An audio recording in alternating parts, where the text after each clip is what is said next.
This is Jessie, and you're listening to the Curious Cabinet Podcast.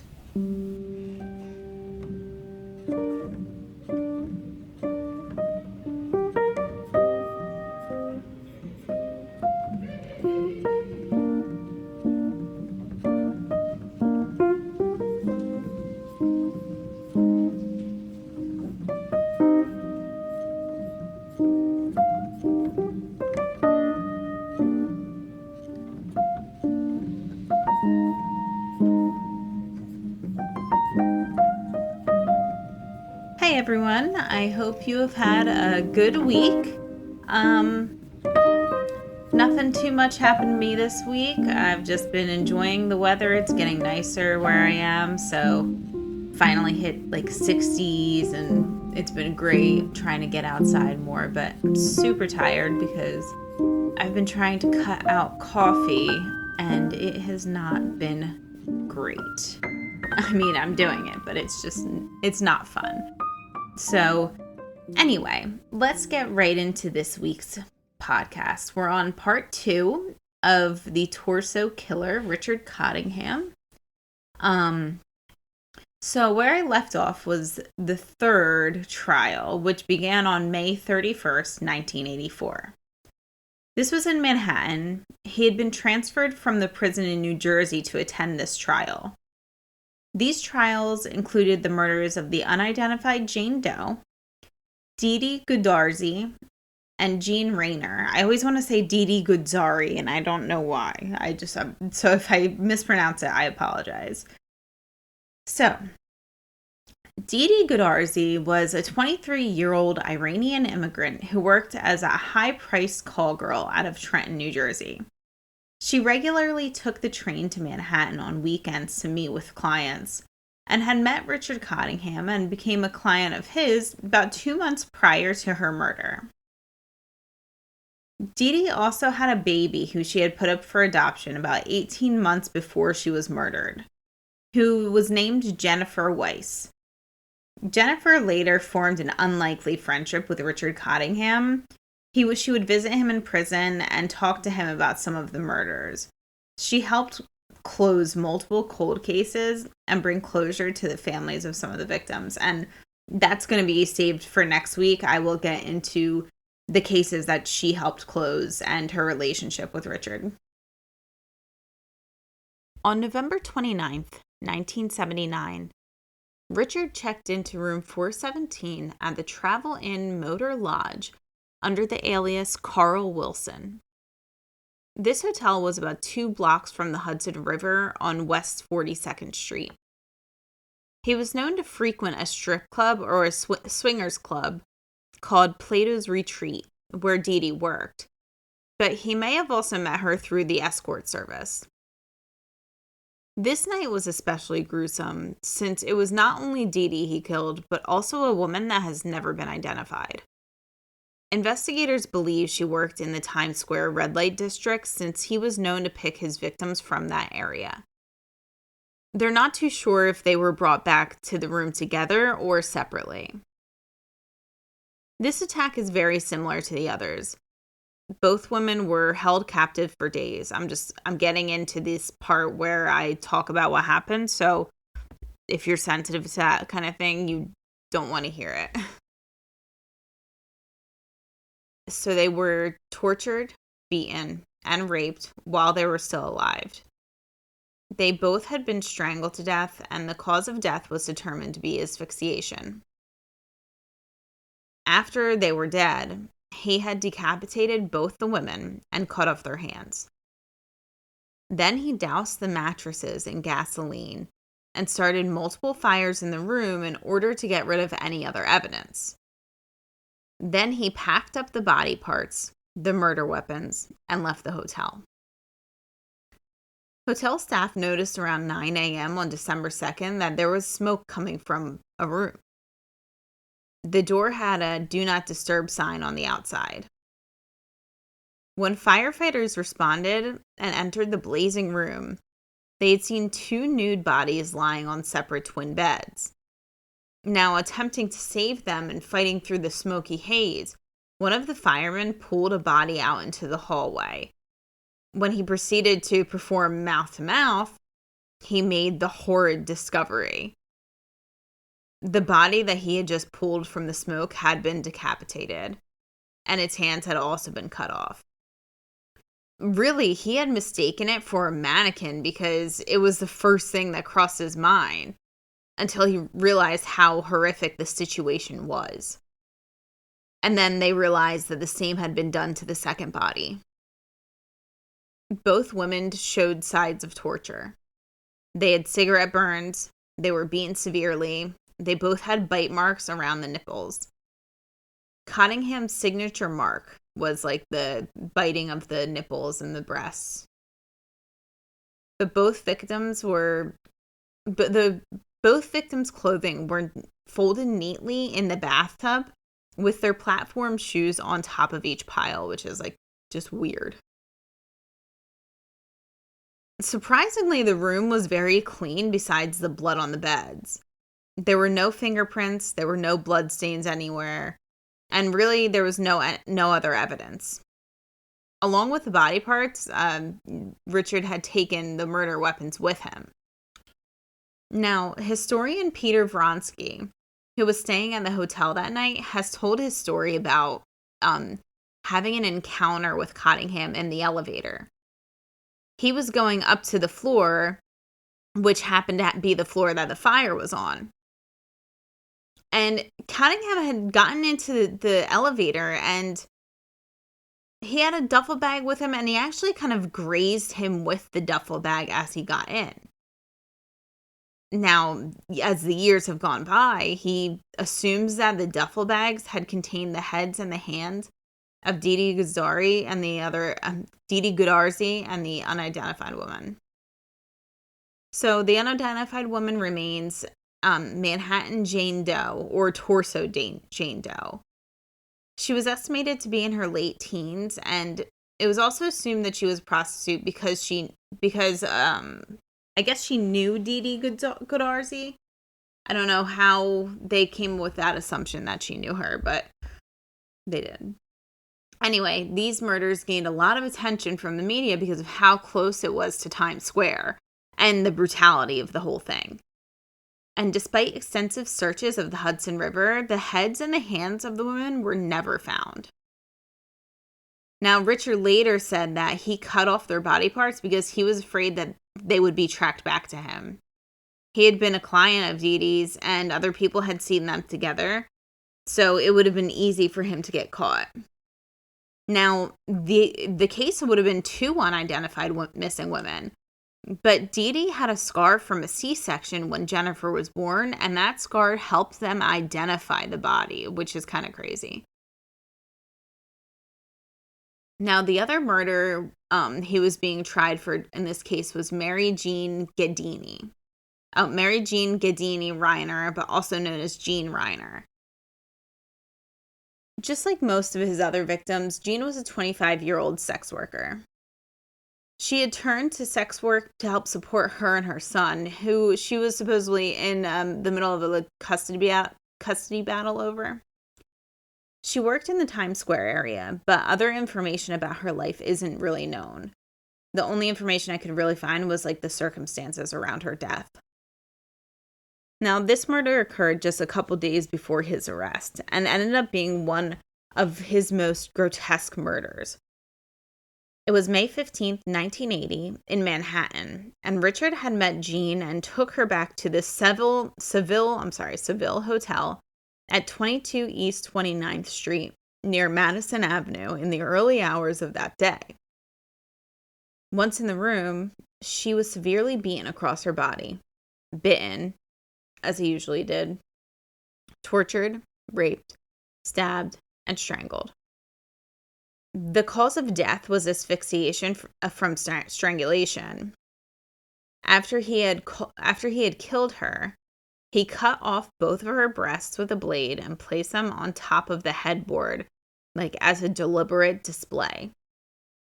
Then he set the room on fire in an attempt to destroy any of the evidence. That morning, when firefighters responded to the fire, they found her mutilated body lying on the bed. It was very clear that there was a struggle and she had been violently tortured. Police quickly recognized the similarities between this murder and the 1979 double homicide and Valerie Street's murder. Now, this trial took place in New York City and pretty much ran the same way as the other trials did. The prosecutors presented the evidence, the prolonged torture, the sexual assault, strangulation, post-mortem mutilation, and the arson's attempts to destroy the evidence. They also presented physical evidence, the jewelry that was found in his trophy room and belonged to the victims. And once again, Richard maintained his innocence. On July 5th, he made a dramatic suicide attempt by cutting his left wrist with a razor blade in front of the jurors. It was either to garner the sympathy or just to disrupt the court in general. I mean, if you're getting on trial for murder and you try to kill yourself, it obviously screams guilty. But it didn't work out because the jury deliberated for less than 2 hours and found him guilty on all 3 counts of second-degree murder. Even though he was convicted of the murders, he didn't have any additional sentencing since he was already the sentencing he already received was so long, he's not going to make it out of prison. There's no reason to even tack anything on. It's purely symbolic if you do that. But Richard later confessed in 2009 that he dismembered Goodarzi because, I said, if he had known her and people had seen them and he was afraid he was going to be identified. Now, this is where I'm going to introduce Robert Anzilotti, who helped close 7 cold cases. Helped close 7 cold case murders committed by Richard. Now, Robert Anzilotti began his career in law enforcement as a patrol officer in 1992 at Woodcliff Lake Police Department in New Jersey. He steadily moved up through the ranks and joined the Bergen County Prosecutor's Office as a detective in 1996. In 2000, he was relatively young still and was assigned to reviewing some of the cold cases from the 60s and 70s. Now, these cases mostly involved young girls and young women in the Bergen County area of New Jersey. Anzilotti became familiar with Richard's other convictions and believed that he had something to do with a lot of these cold cases. In 2004, Robert Anzilotti was in charge of reopening all those cold cases and that mostly belonged to the Bergen County area. I just told you that. I'm sorry. I don't know why I have that here twice. But mostly were moving dating back to the 1960s. Eventually, the trail led back to Richard. He began visiting Richard in state prison and held over 100 interviews with him over the span of 18 years. 18 years? It wasn't 18 years. Oh, maybe it was 18 years. Yeah, it was. Isn't that crazy? 18 years. Sorry, I was doing the math in my head. I'm off today, guys. Sorry about this. Anyway, Robert would bring pizza in for them and they'd play card games and just have friendly conversation. Robert said that he's a tough nut to crack. He only tells you what he wants to tell you, and there are plenty of times where he can be misleading. He likes to play games, and gaining trust was most definitely the biggest priority over the years. But in 2010, after 6 years of work, he got Richard to confess to the murder of Nancy Vogel. So Nancy Vogel was, people knew her as Bubby, I'm sorry. Not Bubba, Bubby. She was born on June 21st, 1937. She was a 29-year-old mother of 2 young children living in Little Ferry, New Jersey. She was known as a homemaker and a devoted mother. But both Nancy and Richard were living in Little Ferry raising young kids, so maybe they became acquainted that way because it's a small town. Otherwise, it's not really known how they had known each other. On October 25th, 1967, she told her family she was headed to a local church in Little Ferry for bingo that night with friends. But instead of going to bingo, she reportedly went shopping at a mall in Bergen County and never returned home. Her body was found naked and bound on October 28 inside of her own car in Ridgefield Park, New Jersey, which was a nearby town in Bergen County. She had been strangled with evidence of binding on her ankles and her wrists. Now, these traits were consistent with Richard's early patterns: the abduction, strangulation, and disposal in vehicles nearby. And at this time, his murders did not involve mutilation post-mortem. So you can see, like, where there was the escalation of violence. Like, these were his earlier murders in the 60s. So he didn't do all the post-mortem stuff at this point. After years of interviews, Robert Anzilotti got Richard to confess in 2010. This confession was huge because it was the first murder that he confessed to outside of his initial trials. And it was the pre-1970s confession, and there was no proof that he had even committed any murders before that time. It also highlighted how he wasn't targeting sex workers. The murders shifted somewhere along the line, and I guess it just became an easier target, to go after sex workers and not the people in the area that he lived in. Now, Richard gave details only he would know: abduction from the shopping mall, strangulation in field in Montvale, New Jersey, and dumping her body in a car in Ridgefield Park. There was no forensic evidence that linked him to the crime, but the details of the confession corroborated it. On August 25th, 2010, Richard pleaded guilty to the murder in Bergen County under a deal that avoided a full trial and limited publicity at the family's request for privacy. He received an additional life sentence, even though it was just symbolic, and he'll never fulfill his entire sentencing. Her son, who was 7 at the time, has spoken publicly about the impact and how a childhood illness complicated his life after her death. Her case went unsolved for 43 years. Now we'll talk about Irene Blaze. Irene Blaze was an 18-year-old woman from Bogota, New Jersey, living with her mother at the time of her death.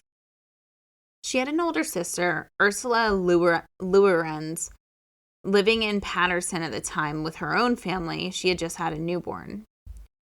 Irene's murder affected her family deeply, especially with the lack of closure for so many years, despite the eventual confession.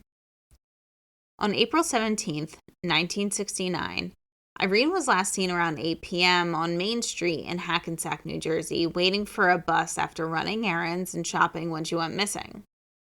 Now, Richard, who was in his early 20s at the time, had spotted her when she was out shopping, and he approached her and asked her if she wanted to have a drink with him. They got in a cab together and went to a different location. Now, the details aren't really public about exactly what happened, but like usual, I assume that that's where they talked and he gained her trust because he seemed to do that. He then offered to drive her to the bus stop so she didn't have to, walk so she could get back to her mother's house. Instead, he took her to a remote location. There, he raped her and strangled her with a chain from the crucifix that she was wearing around her neck. She was found face down in 4 feet of water in the Saddle River in Saddlebrook, New Jersey, which was another nearby town. She was reported missing on April 7th, and on April 8th, a passerby found the body, which led to a quick identification because it was so fresh in everyone's mind. She was beaten, bruised, and found stabbed through the back into the right lung, and was left partially unclothed. Now, there was no immediate leads on the case, even though there was similarities between some of these cases. At the time, there was a cluster of young women being murdered in the Bergen County area in that time in the 1960s.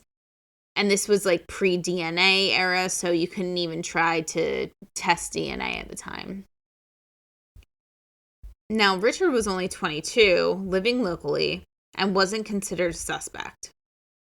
But this matched his typical pattern. The young woman alone in a public setting in a suburban area. He kidnaps her, assaults her, and then strangles her. Then he disposed of the body in a nearby isolated area. But Richard had let details about this case slip over time and eventually matched it eventually Robert matched it with a case file.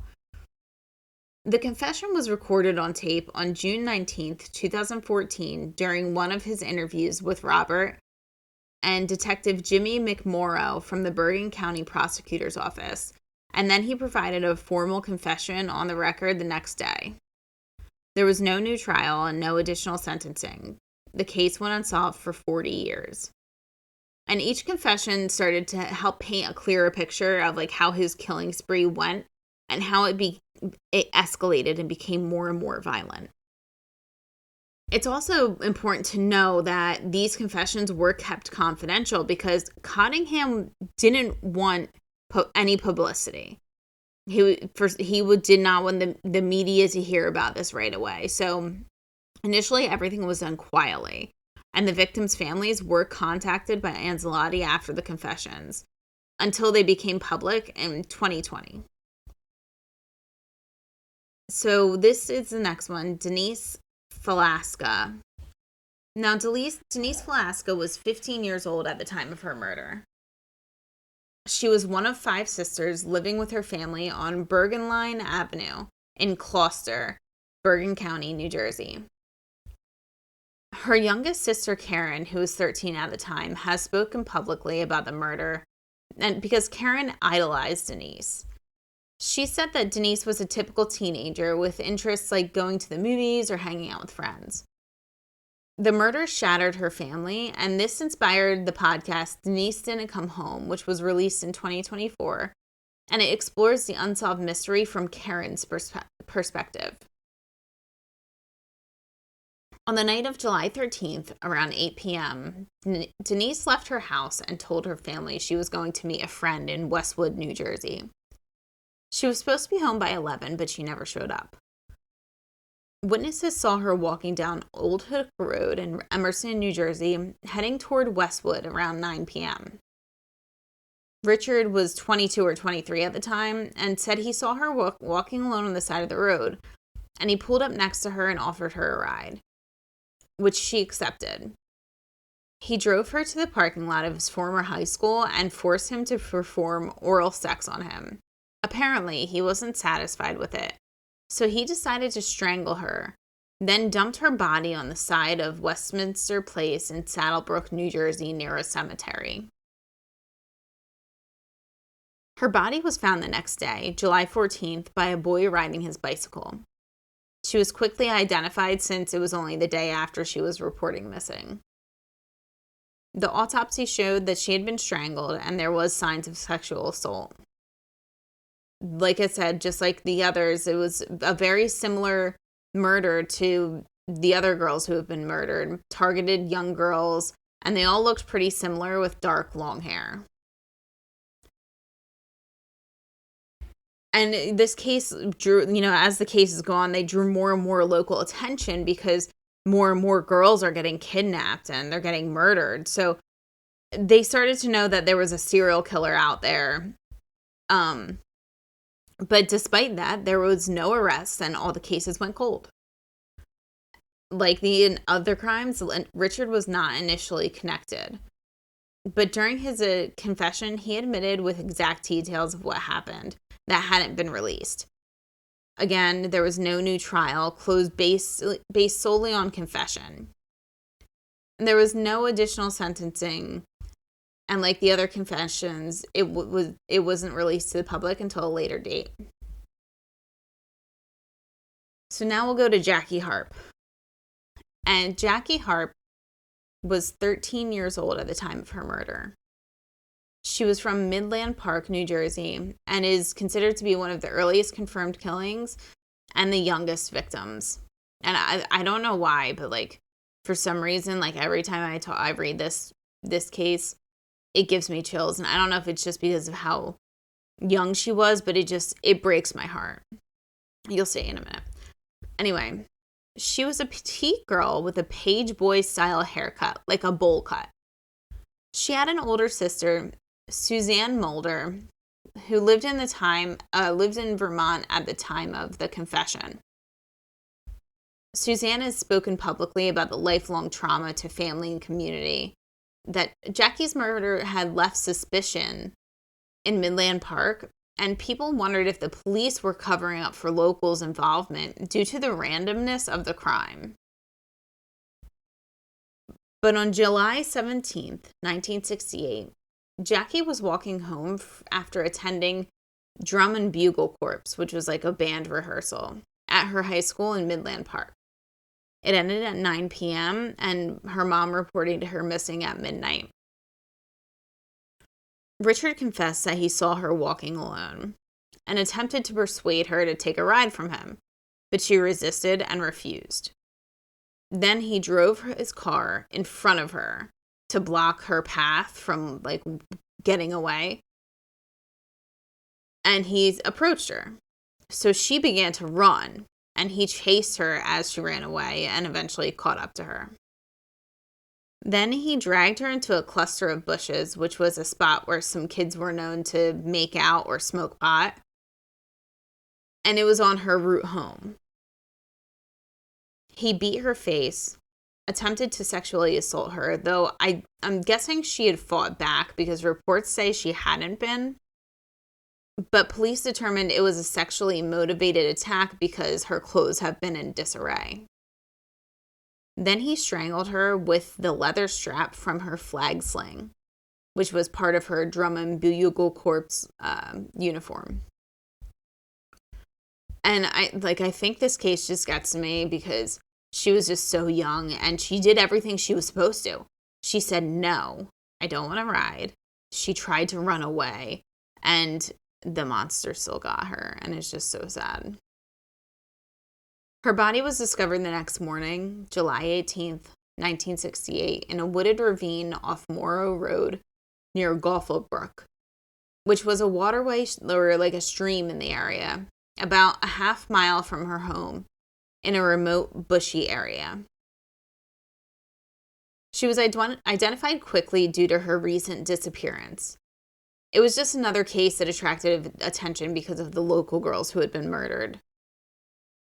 During the interview with Robert, Richard had let details slip over the years.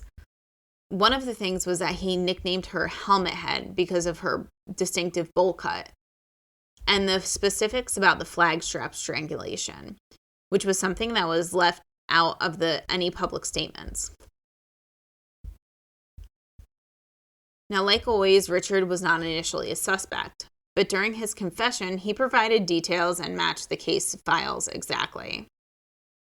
In January of 2020, this case was announced cleared, and he confessed and received no additional time.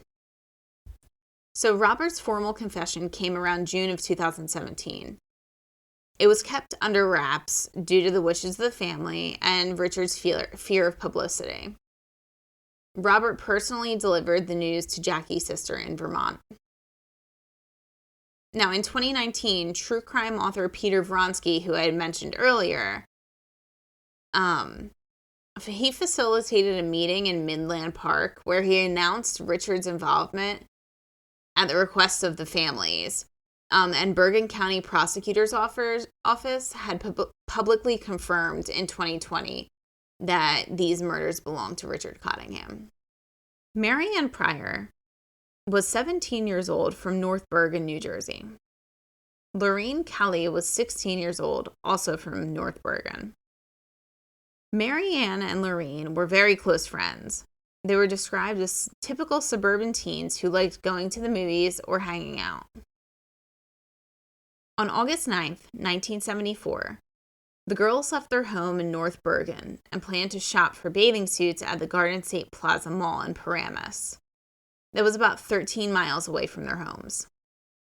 They planned to take a bus, but either they missed it or they got tired of waiting and decided to hitchhike. They were last seen trying to catch a ride along Broad Avenue in Ridgefield.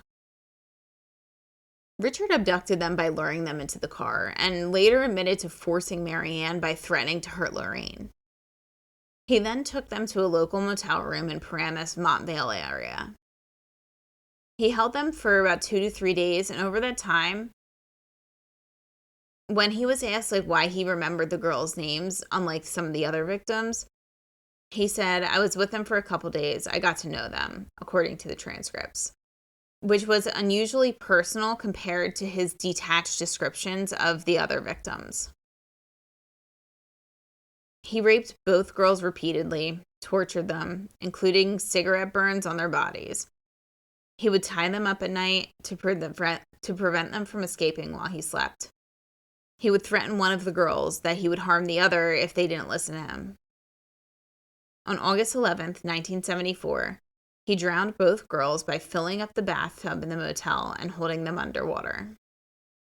Then he moved their naked bodies to a wooded area near Ridgemont Gardens apartment complex in Montvale, which was a suburb near the New York border. On August 14th, 1974, a young woman walking to her car discovered the bodies face down, side by side, bound at the wrists and ankles. They appeared almost placed with care. Both showed signs of severe abuse. Now, this shocked the community and became one of New Jersey's most infamous unsolved murders of the 1970s. And the case went cold for decades despite extensive searches. Just like all the other cases, there were no leads. But during the interviews with Robert, Richard alluded to the crimes but never confessed, hesitating due to its local notoriety and him not wanting to have any media publicity. In the lead up to Robert's retirement, Richard confessed, saying that he did it for Robert even though he might not have otherwise. On April 27th, 2021, Richard pleaded guilty to the 2 murders via Zoom from prison in Bergen County Superior Court. He appeared remotely in a wheelchair. He confessed to the kidnapping, rape, torture, drowning, and body dumping. The court closed the case, finally providing closure for the families. I looked it up and saw some conflicting reports that he did or didn't receive any additional time, even though, like I said, the sentences at this point are purely symbolic. During Richard's interviews, he has expressed some regret with this particular crime in later statements, calling it haunting even for him. But he never really expressed any genuine remorse for any of his victims. This was more of embarrassment due to the ages of the girls and I guess the length of time he held them. He said that these killings stuck with him, probably because he got to know them and did have somewhat of a very strange relationship with them.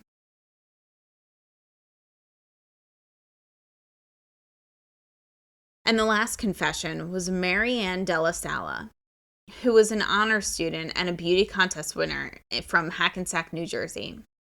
She was 17 at the time of her murder. On January 24th, 1967, Mary Ann finished her part-time shift as a cashier at ShopRite at 330 Essex Street around 9 p.m. She had last been seen leaving work and heading home, wearing a light blue sweater, suede jacket, tan pants, blue shoes, and a blue headband. A coworker had offered her a ride, but she said it was a nice night out, so she wanted to walk home. She never made it home, but her family didn't really know that night. I don't think they knew until the next day because they just assumed she had. Her remains were found on April 10th, 1967, floating in the Passaic River near Ryerson Way in Hawthorne, New Jersey, which was close to Bergen County. She was found fully clothed, and the autopsy confirmed the cause of death was strangulation, though it was difficult to tell because of the advanced state of decomposition, sorry. There was no sign of sexual assault, but it was also because of the decomposition that it was difficult to tell, so there may have been. It was quickly determined that she was killed elsewhere and moved there. But again, the case went cold, no suspects or arrest, and it was featured on many lists of unsolved murders of girls and teens in New Jersey. Just like all the other murders, similar cases, but no leads.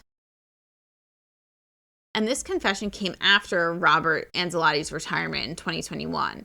He was still working voluntarily to help gain more confessions from Richard. In the interviews, he talked about how she was a pretty girl and gave specific enough details that investigators were satisfied with the confession. This case was officially closed in March of 2022.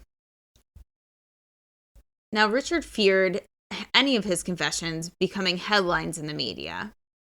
He agreed to only confess if these murders were kept quiet. Anzilotti worked with the victims' families for years, helping keep the confessions low profile. It's ultimately what got Richard to confess to more murders, giving closure to more families. By 2021, Robert had gotten 7 confessions out of Richard before retiring. Now, after his retirement, there was also a documentary featured on A&E, which called The Torso Killer Confessions. Unfortunately, I have not gotten a chance to see this yet. I don't live in the United States anymore. I live in Italy. So for some reason, I can't get it here. It's weird with streaming services and stuff. But anyway, if I get the chance to watch it, I will. But apparently that has a lot of like the confession tapes and stuff like that, and unheard like stuff that wasn't really released to the public. So it would be an interesting watch. And especially because like Anzilotti's work should not go unnoticed. Like he really, really, really sat down and tried hard to get these confessions from him. But Robert also has spoken out about the emotional toll this took on him. He had to delve into the mind of a killer who had a double life, living as a family man by day and a sadistic torturer by night. Robert said that these cases have always haunted him, and that was his motivation to give the victims a voice. But that also wasn't the end of the confessions. Now, Peter Vronsky, who I mentioned a couple times earlier, and Jennifer Weiss, the daughter of Dee Dee Goodarzi, who I talked about earlier, then started visiting Richard in prison themselves and got him to confess to another 7 murders. And that's what I'm going to talk about in part 3 next week. That's going to be the last part to this. I know this was like a long case, so there's a ton of information, and this episode is a little longer than normal, but there's just so much information with this case, and I just wanted to make sure I got as much as I could for you guys. So if you haven't already subscribed to my channel, go ahead, subscribe and like, and don't forget to follow me on Instagram, TikTok, and Facebook. Until next week, guys.